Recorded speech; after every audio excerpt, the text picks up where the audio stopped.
Attack on Titan Season 4 has been confirmed. This final season should definitely make anime history. So what's up guys, Foxen here. You heard that right, Attack on Titan is going into its final season, which is coming 2020 fall anime season. I do expect this final Attack on Titan season to be the longest, but I'll touch on this more after the actual episode.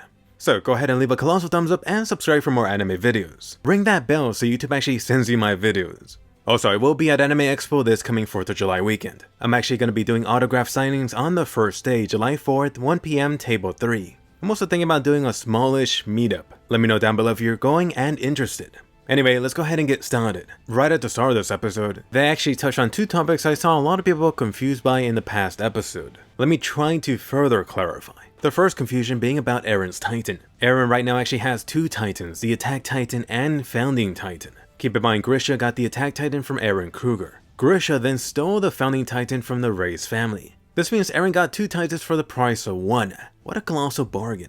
And then the second confusion about how Eren could actually activate or use the Founding Titan power. Let me just double down by saying that Eren needs to touch a royal blood Titan. I see so many questions about why Eren just doesn't get a little bit too friendly with Historia, that simply touching Historia should give Eren full access. Historia, while still a human, would not be enough. Eren back in Attack on Titan Season 2 touched the royal blood Dina Titan to temporarily access the Founding Titan power. This really goes into why Eren is keeping the secret to himself. Who knows what the government might do if they knew. Perhaps they would consider sacrificing Historia by making her a Titan if necessary. That way, Eren would be able to use the Founding Titan power to control the Wall Colossal Titans. Keep in mind the only other royal blood person you do know in the anime is Eren's lovely monkey brother. The brother from another mother, the war chief Zeke.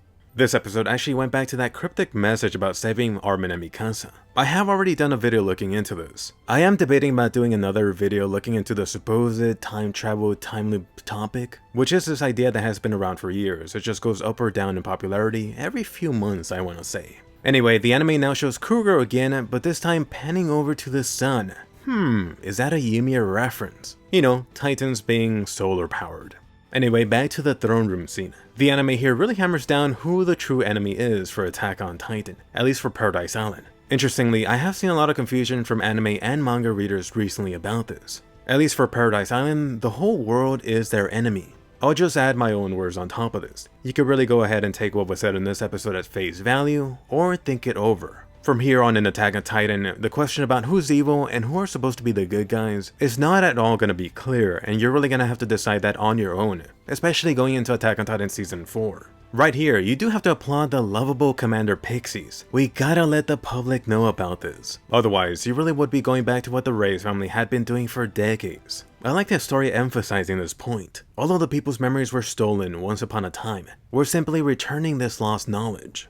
As for that public announcement, I was only surprised there was no outrage or no riots happening from this. I'm also thinking, what are the past wall worshippers doing right now? Suddenly everyone's finding out that the world thinks you're all devils and hates you. Is this Paradise Island or freaking North Korea?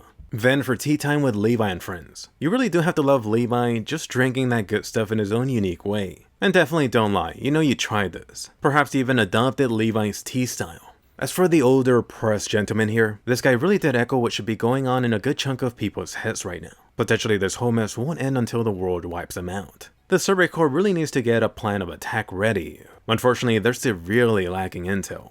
Switching it back over to Eren and friends. Oh look, a wild hitch appears. Poor girl, she just lost her man-meat, Marlo. And oh yes, the douchebag Flock comes out this episode. Marlo must have regretted going. Someone here should have really smacked his face. Talk about being that almost socially awkward dude that says things at the wrong time. Poor Hitch. And yes, I could hear some of you typing. That Flock is supposed to be known for being that guy who tells it as it is, perhaps being way too blunt, which really was the Sayama's intention for this character. I mean, in the whole scene, Flock was really echoing the thoughts of the higher ranking officials right behind him. No surprise all of these guys would want Commander Erwin alive instead of this blonde boy Armin.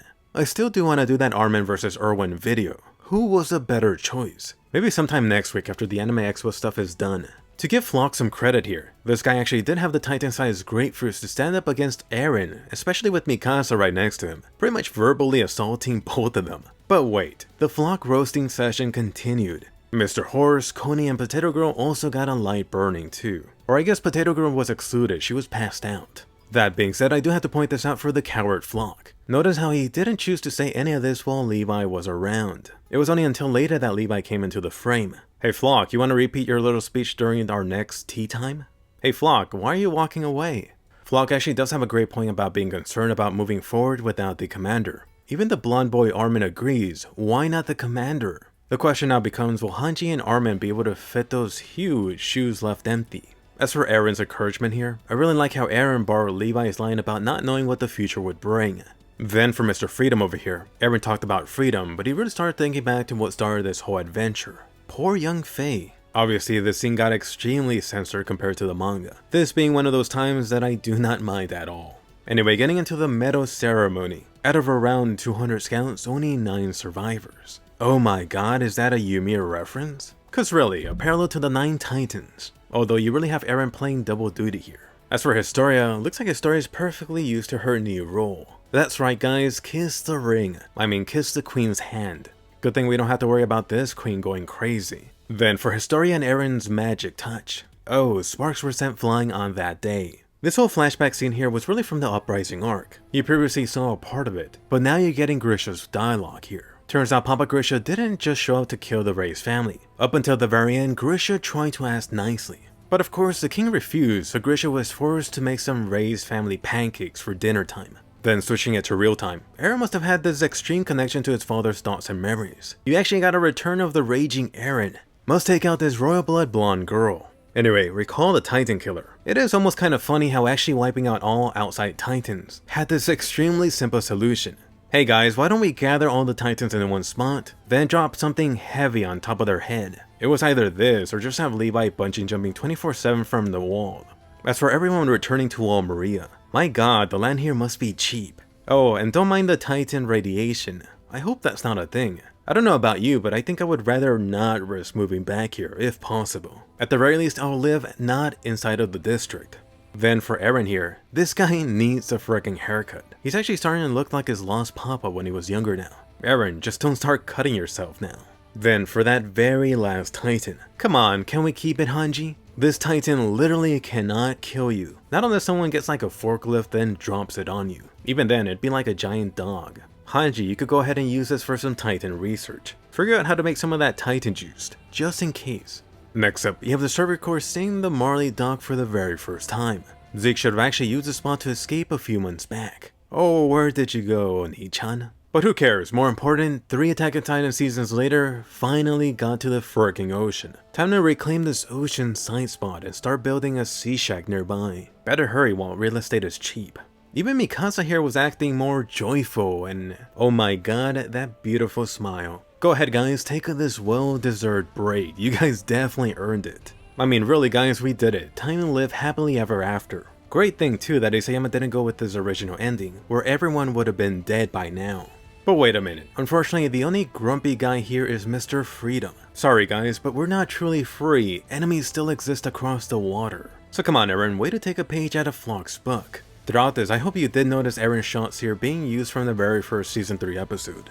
Right here you have Eren asking, if we kill all of them, will we actually be free? This goes back to Eren having access to his father's memories. Recall back to which 2 groups wanted their own freedom. One of them being Marley, and then one of them being Grisha's group. Both of these groups would have had to kill the other to achieve the supposed freedom. In other words, you really have Eren going back to that horrible realization of kill or be killed, which was something that started back in the Uprising arc. A little toned down for the season 3 anime. Anyway, getting to the end credit, new season 4 stuff teased here. I'm gonna go ahead and explain this being vague about it. I'll actually do the manga side-by-side comparison in the analysis video. For the first shot, it looks like a town or city right next to the ocean. This should be Marley. The name Marley was already a reference to the body of water anyway. Then you got the shot of Eren holding a gun, which should be a flashback scene. Manga readers know the context of this. For that explosion scene, this should be one of the many battles Marley is dealing with at the moment. The falling soldier trench scene is connected to this wartime. It looks like I want to say World War I period. You even have a cannon firing shot included.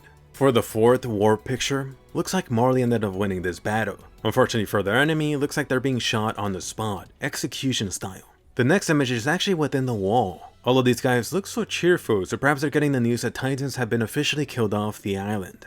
And oh my god, what is this? Best Girl is making a cameo this episode, also known as the female Eren. She definitely makes manga readers go crazy. For the next 2 shots, you got a young small boy crushed, then the unfortunate aftermath of his parents dealing with the loss, then all those bodies in this sewage of blood. I am thinking this is anime original for some events in chapter 105. Then some lovely flowers. It does look like someone is having a barbecue in the background. I'll once again reference chapter 105. Attack on Titan Season 3 officially ends with depressed Eren in that special hallway, as well as Armin talking to his little buddy here.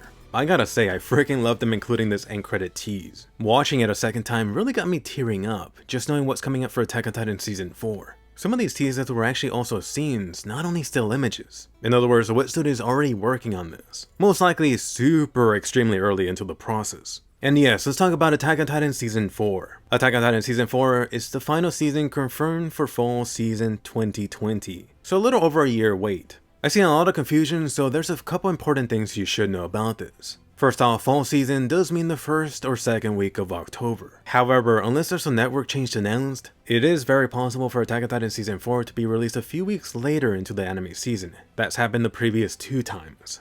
Second important thing, despite all the studio rumor changes, like I said, wait for official information. At this point, there is no studio change that has been announced, which really means that you can safely bet that the Wit Studio is sticking with Attack on Titan. In other words, fake rumors as always. The Wit Studio already did that season 4 scene in the previous episode, and now more season 4 stuff was already shown at the end of this episode, which really means the Wit Studio has already started, most likely very early into the process. And let me mention this, I have been vocal about my issues for the Wit Studio. There's been some clear animation drops throughout season 3, partly due to them prioritizing their own Kabaneri anime project instead, which is an anime I do like by the way. But despite that, I'm actually glad that I was right about the Wit Studio sticking around. I would much rather the Wit Studio being the one to finish Attack on Titan off. Cause really, at least we know and are familiar with the beast that is the Wit Studio. Much better than potentially having this One Punch Man Season 2 situation. Next up, probably one of the more important things, which is really the question of how many episodes for Season 4. The Attack on Titan manga will be 29 chapters ahead of the anime next chapter. It looks like Attack on Titan is pulling a Full Metal Alchemist Brotherhood situation. In other words, could the manga and anime be ending around the same time? Let me go ahead and give you a rough estimate count for the episodes. Attack on Titan Season 3 adapted about 40 chapters in 22 episodes. Keep in mind how much stuff was just cut out and redone for part 1, then the cuts in part 2, and the stuff that was already covered in Attack on Titan Season 2 that was not really repeated. This means I am predicting another uneven season. I'm thinking more like 30 episodes is a good rough estimate. But why 30 episodes? Keep in mind Attack on Titan is starting in fall 2020, which means it'll be finished sometime before summertime 2021. That could be in April, May, or June. Attack on Titan chapter 119 is about to get released. This 2021 spring end date would allow the manga to get anywhere from 20 to 24 more Attack on Titan chapters. Take that, then add it to the current 29 chapters and you get anywhere from 49 to 43 chapters. Let's just say roughly now 50. Besides, looking at the current Attack on Titan manga events, Isayama could really use 24 more chapters to really flesh stuff out. Just taking an average of 1.5 chapters per episode, that would actually give you 33 episodes. So if you really want to get a better possible episode range, for Attack on Titan Season 4 I'm gonna go with 30 to 35 episodes. Keep in mind this does assume the manga and anime will end around the same time. And it would also assume the Wit Studio is not splitting Attack on Titan Season 4 like they did for Season 3. I'll just say I'm not confident about that. Especially now that the Wit Studio is doing the Vinland Saga anime. Plus, they are announcing this new anime project at Anime Expo this week. However, if the Wit Studio does end up splitting this really just means more time for Isayama to work on Attack on Titan. I'm sure that Isayama has given them a clear estimate of the end date for Attack on Titan. Despite that, I'm still thinking that Isayama would allow the manga to breathe an extra chapter or 2 if needed. Next up, let me quickly touch on the last 2 episodes, especially for anime only people. I actually just rewatched the Season 3 episodes, including those 2 episodes with my more casual buddies this weekend. Of course, you know that I know the Attack on Titan story, but just rewatching the last 2 episodes left me confused. You could imagine how confused these guys were. It felt like there was too much information dropped, way too much to digest in one sitting. So, if you're confused, definitely don't feel bad about it. I do suggest checking out my 2 videos explaining the whole confusion. As a comparison for manga readers, those episodes covered 4 chapters. In other words, this whole info drop was spread over 3 to 4 months. If you're an anime only watcher, you suddenly got this Titan-sized buffet of info to feast on within this 1 week time period. That is way too much. talking about the manga, the Attack on Titan anime has officially ended or at least gone on break for over a year. At this point, I highly recommend starting the Attack on Titan manga. Just as a plug, Crunchyroll does release the new Attack on Titan chapters the same day as Japan. Go ahead and use my link to get 14 days for free. This does include unlimited manga and the anime section. The Attack on Titan manga is actually just under 30 chapters ahead, so you could realistically be caught up by the end of today. Attack on Titan is a monthly manga, so come suffer with us. Come enjoy the prediction, the actual manga video, and the follow-up discussion videos too. Upcoming, I do have a manga comparison analysis video. Definitely check out my video for last week's episode. There was so much cut out. Some stuff was also not clear enough in the subtitles. At the moment, I'm trying to find a good chunk of time to finish up my video going over everything. That might be like an hour long. By the way, really quickly, I will be doing Anime Expo this whole 4th of July weekend. On the first day, I'm actually going to be doing an autograph signing. That's going to be Thursday, July 4th, 1:20 p.m, table number 3. If you actually check the Anime Expo app or website right now, I'm already included in the schedule. So definitely come over and say hi. I'm also thinking about doing a smallish meetup, so post down below if you're interested. Anyway, let me go ahead and hear from you. How much did you love Attack on Titan Season 3? Was Part 1 better? Was Part 2 better? Is anyone still confused over the last 2 episodes? Are you starting the manga today? So be sure to give a colossal thumbs up, check out my summer anime video for more GC anime, and I'll see you guys later. Hopefully at AX.